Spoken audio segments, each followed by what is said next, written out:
Jesse Strader, how you doing, my man? I'm good. How are you doing? I'm good, thanks. It's your first time being on the Empire Universe Media, so welcome, man. Thank you. Thank you for having me. I appreciate it. So what's new going on in life, and how you feeling? Nothing new. Just training like always, and I'm feeling great, feeling amazing, feeling like I'm in shape, and I'm ready to go yesterday. So I'm excited. Well, you only have about a month and a half to go there, man. Yeah, I know. I'm counting down the days. Well, to kind of backtrack here, did you get to enjoy Christmas at all? I know you're preparing for a fight. Yeah. I for sure. I mean, I enjoyed it. I had my family down, so I definitely got to enjoy it. Obviously, I wasn't like going crazy or anything, but I definitely got to enjoy it. Awesome, good to hear. So, did you get to eat much, or like what's the scoop? Yeah, man, dude. Honestly, I'm training. Like eating really isn't. I'm not suffering. I'm training. We're training so much. We're putting so much time on the mat, so much time in the gym that I'm burning so many calories. I'm able to like enjoy the food. Obviously, I don't drink alcohol or anything like that, but I definitely get to enjoy the holidays. Got me some turkey, got me some actually a little bit of prime rib, a little bit of desserts, a little bit of everything, man. So definitely not suffering. Excellent, excellent.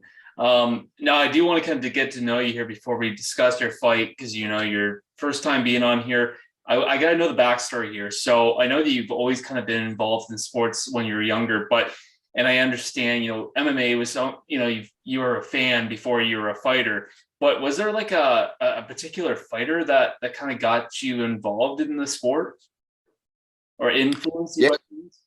yeah, for sure. Well, like I'm a fan of fighting. I've always been a fan of fighting, but like I do have like inspirations, like my fighting inspirations, and I would say that for MMA, a huge inspiration for me was GSP. GSP was like that was like my guy. I looked up to him. He was like physically fit and well rounded in all aspects of it. So I always thought of him as like kind of like the model to be after. Like you don't want to be too skinny and you don't want to be too muscular. You want to be nice and fit and well rounded in all aspects. So I always kind of looked at him. He was a big influence. And then like I'm also a big fan of boxing. I always loved like the old school boxing. I always loved like Muhammad Ali. I always loved Sugar Ray Leonard, Sugar Ray Robinson. Those are big guys for me. And then like Mike Tyson, just because he was just a physical specimen, like crazy knockout power, a little bit of a loose cannon, but always brought it. And so those are like a lot of my big fighting inspirations for sure. Well, it certainly helps when you have those fighters that don't just aren't just good at their skills, but they look like a fighter too. They're what a fighter should be, or in the sense of what we think they should be. 100%, yeah. And GSP for me was like kind of like he encompassed like a martial artist, like you know, disciplined, fit, and well-rounded in all aspects. So to me, and then obviously Bruce Lee, he's like a legend in life. Like to me, Bruce Lee, I don't even. It sometimes I don't even feel like he was a real person. I think people lose track of like he was an actual real person. I think people get caught up in like he's like this legend that he was in movies or something. Like he was created like some kind of like Dragon Ball Z character or action character, but he was a Yeah, real person. So he's another one. yeah. I mean, he could kick ass like in real life. Yeah. Now one thing I don't know is that the whole story about your nickname. I couldn't pronounce it, and I don't understand what it means. Yeah, so it's Sui Generis and it's Latin, and basically it means in a class of its own, only one of its kind. And I was when I got into MMA, like I always like, man, what's my name gonna be? Like, what's my name? I don't know. I couldn't think of anything. The names that people would come up for me, I hated. I absolutely hated. It was like, it was so cookie cutter, and like it was like just not creative to me. So to me, I like Sui Generis. I thought it sounded cool. I thought it meant something cool, and I thought it encompassed me. And then I also thought that it would be something where people would be like, "What is that?" And then they would go and look it up, and kind of find out that way, and maybe burn into their brains. Yeah, it's very unique. I mean, you're definitely having something like the whatever the bulldozer or something like that. Yeah, Everyone, a psycho or something. Yeah, I'm like, nah, I'm good on those. mm-hmm. I And know. then I didn't want to be like a second. I didn't want to take somebody else's name either. So I wanted originality. No, and there's only so many fighters who have that originality. There's only a few that have that one that really stands out. So it's good that you have something like that. Thank you, man. Thank you. Now I want to kind of rewind back to your UFC debut. So when you get the call to make your UFC debut, how did you react? Man, it was crazy. So we were trying to get fights, and just never happened. At the time, my knee was torn, but I was doing things, rehab, exercises, taping it up, wearing knee sleeves, making it happen. And man, finally we got that call. I was in the gym, putting my hand wraps on, getting ready for training, and we got the call. And my manager calls me. He goes, "Yo, we're on for next Saturday." I was like, "Let's go." So like seriously, my reaction was just like, it was really just a kind of a dream coming true, man. I envisioned this since I was in middle school, watching these old school fighters fight Yeah. back in, man, I don't even know, 2005. I was watching these guys fight, and I was like, man, one day I'm gonna be there. They didn't even have my weight class in the UFC at that time. It was 155s were the lightest that they had. So just getting that phone call was like was just basically a manifestation of everything that I've worked for. All the hours, all the holidays skipped, just so much time spent in the gym and so many sacrifices. It means, look, I'm not there yet, but I'm on the right path. So felt good. It's almost like you're working for that job, and that hard work finally pays off, and you get that opportunity. It's exactly what it is. Did you and your team have an idea, like where you kind of like was UFC, were you set on UFC, or did you have other promotions? You're like, well, if UFC doesn't work out, we'll go here. If that doesn't work out, we're gonna go here. I mean, the UFC was always my goal for sure. Like, it's just to me, it was like it was just, it's the top tier of MMA. Like, obviously there's big names in MMA like worldwide, and there's amazing fighters worldwide, but to me, for me, my goal, what I wrote on that board, my vision board, was the UFC. So like, to me, that was always the goal. Whether I had to fight in other promotions prior to that was one thing, but UFC was always where I wanted to end up. Absolutely. And looking in that fight and looking at your record, it would appear that like all your a lot of your opponents have to finish you to beat you in a fight. I mean, most of your wins have, like 95% of your wins have been of a finish. So does that really show the character that you possess and the abilities that you possess as a fighter? I think it shows that it's definitely gonna be a fight to watch. You're not gonna see a boring fight of mine. It's not possible, and I've never had one. I'm still only 5-2. The two guys I lost to, the first guy had 20 fights. I had 3 fights, and the second guy was this last guy, and he had already been in the UFC for a little bit, and I had 6 fights. So I'm not like, no excuses, and I'm not kicking myself either, because I know what I'm capable of, and I know that just from that loss to now, the levels I've jumped. No, I mean, you've only had a short amount of time to prepare for that fight. How excited are you to be able to get a full camp and really be able to showcase your skills with the full camp? Oh man, I'm so excited. I'm finally getting, because I figured it would be hard. I figured I'd have to take a last minute short notice fight, maybe even a weight class up. And I was down for that because I'm down to do it, whatever it takes to get in. So to finally have the opportunity with a full camp, with all my coaches being able to study my opponent and just put all full effort in, being healthy, I'm excited. And I'm excited, and the fight fans should be excited because it's gonna be one for the fight fans. The fight fans are winning this fight for sure. Absolutely. Well, I do want to get to that. You're fighting Chad Anheliger. If he watches this, I'm so sorry, man. I apologize. I've had him on the interview before. I probably got his last name wrong. You're fighting Chad Anheliger on February 19th.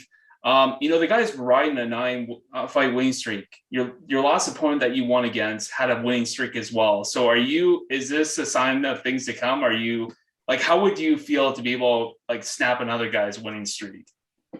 Man, it would feel good. It would feel good, but that's not my main motivation. I'm excited to fight this guy. I know he's a tough guy, and I know he's coming off a big win streak. So I think this is the perfect guy for me to showcase some skills, my skills, what I have to offer, and kind of show the world what I have with a full camp, being healthy. So it's a perfect guy. Well, and you've previously discussed like, you never want to put on a boring fight. You're always putting on great fights. I mean, looking at his resume and looking at your resume, this has got to be maybe a performance of the night bonus, regardless win or lose. 100%, 100%. Looking at his resume, looking at my resume, if you do MMA math, I'm telling you, this is at least at minimum performance of the night. Mm-hmm. You talked about it in a previous interview about your speed and your power really being a factor in your fights and that giving you an edge. Is that something that you think is going to be a factor in this fight, or is there something else that you bring into this fight? I just like in any fight in my weight class, I for sure will always bring power. Like I just hit hard for my size. I always have. I've always been a powerful guy. And I plan to bring the same kind of intensity. So I think you're gonna see. I think you're gonna see for sure that, and then more. So you're gonna see speed, power, but I think you're gonna see some new tools and some new tricks that I have up my sleeve and things that I've been working on with my new coaches. So I'm excited to showcase.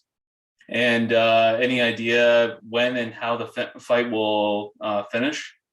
I'm not gonna make any predictions. I'm just gonna, I'm gonna say I'm coming for that win with everything that I have, and I just want to remain humble and work as hard as I can to get to the top. Excellent. I mean, maybe you can give this prediction. Looking at this fight, it's going to be in February. So depending on the outcome and how you're feeling after the fight with no injuries, what does 2022 look like for you? Hopefully busy. Hopefully busy. Hopefully I can get at least 4, if not 5 fights. I plan on staying healthy. I stay in shape year round.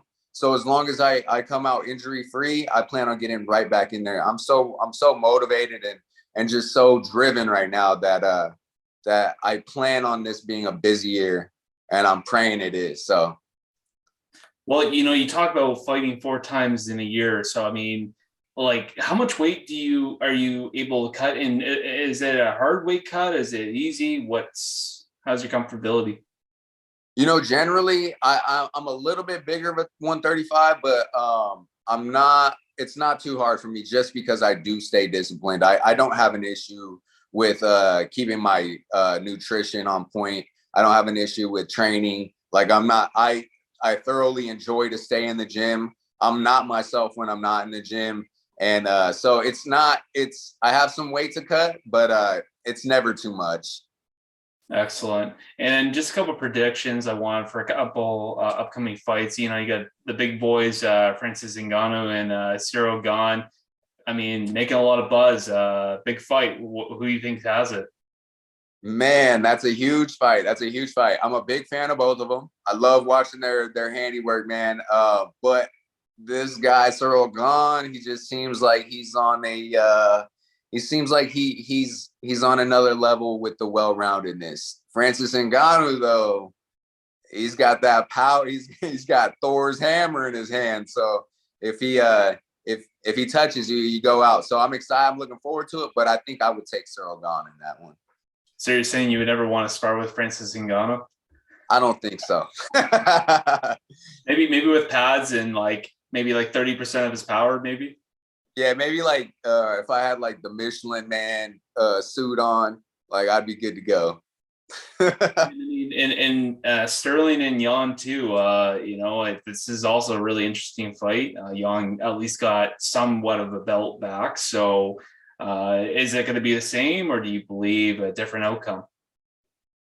Oh man, that's an interesting one because the first fight to me was interesting. I think Jan has a thing with his composure. He stays very composed no matter what. I think that Jan will probably take it, but I mean, dude, these guys are top tier. These guys are where I want to be. So I can't really say one guy's not this or that. So I wish them both the best, and I hope to be able to fight these guys one day. Well, I mean, that is your weight class. So, I mean, how excited does that get you knowing that you're going into that weight division that can be something where you crack into the top 15? These are guys that you could potentially fight one day. This is my goal. This is my goal. I'm doing this sport to be the best in the world. So whatever I got to do to get there, I'm going to do to get there. And hopefully, like I said, hopefully I do get the opportunity to fight these guys because I do want to fight the best in the world. I want that. I want to know what that is. I want to feel that. I'm hungry, man. I want to fight these guys. And look at UFC 4 or 5, maybe 5 years ago. I think the UFC bantamweights and the flyweights, they weren't, I don't think, to a degree where they getting the respect that they wanted, but now they seem like the most exciting, the most tuned in fights that get put on, especially with a guy like Aljamain Sterling and Petr Yan. I mean, they're really bringing a lot of buzz. Corey Sandhagen, I mean, he's had some terrific finishes. I mean, what's your thoughts on that? 100%. I think the 135s and I think 135, 145, and 155 are the deepest. Those are the deepest divisions. I think the most stacked divisions. And I mean, if you think about it, it makes sense because usually the little guys, the best athletes in the world, we don't play other sports. We fight, and you can't play fighting. Like the bigger guys, you can play football, you can play baseball, you can play hockey, you can play basketball. The little guys, we have the best athletes in the world that are fighting. So if you think about it, man, we're the fastest. We got power, and our technique is on point. So it's just you're not going to get a slow, untechnical, unpowerful fight in those weight classes. Excellent. And lastly, I mean, after your fight, I know you're focused on your opponent. I know you're focused on fighting Chad. But after the fight, do you have any plans on celebrating? Anything you would like to do after? Man, I would like to just keep training. Obviously, we're on a roll right now with everything. But my girlfriend, she's got a bodybuilding competition in Utah the month after, and I'm training her for that. Oh. So we're staying in the gym. We're staying busy. We're staying in the gym. We're staying on point with our nutrition because I'm gonna help her out with that as well. And it's just, man, our minds are on goals. That's it. Well, if she has to kind of diet, do you have to as well? Not necessarily, but we like to help each other. So she helps me grind, I help her grind. We do our thing. Excellent, Jesse. Well, hey, man, it's been a pleasure actually meeting you, and it'd be a pleasure to have you back on here. I appreciate you taking the time to come on here and talk a little bit about your fight, man. Thank you, man. I appreciate it. Thank you for having me. Seriously, it's been an honor. Thank you. And good luck with your fight on the 19th. Thank you very much.